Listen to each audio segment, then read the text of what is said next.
నిర్వహించిన అమ్మగారికి వందనాలు.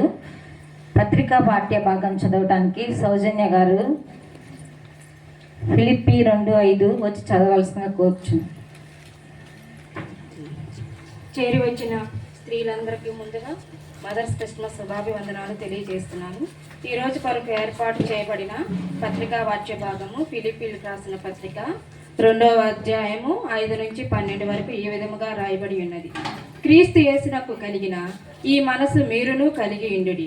ఆయన దేవుని స్వరూపం కలిగిన వాడే ఉండి దేవునితో సమానముగా ఉండుట విడిచిపెట్టకూడని భాగ్యమని ఎంచుకొనలేదు గాని మనుషుల పోలికగా పుట్టి దాసుని స్వరూపమును ధరించుకొని తను తానే రిక్తునిగా చేసుకొనెను.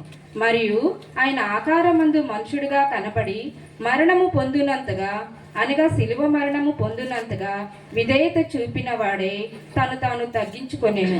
అందుచేతను పరలోకముందున్న వారిలో గాని భూమి మీద ఉన్న వారిలో గాని భూమి క్రింద ఉన్న వారిలో గాని ప్రతివాని మోకాలును యేసునామమున వంగునట్లును ప్రతివాని నాలుకయు తండ్రి అయిన దేవుని మహిమార్థమై యేసుక్రీస్తు ప్రభువని ఒప్పుకొనున్నట్లును దేవుడు ఆయనను అధికముగా హెచ్చించి ప్రతి నామమునకు పైనామమును ఆయనకు అనుగ్రహించెను.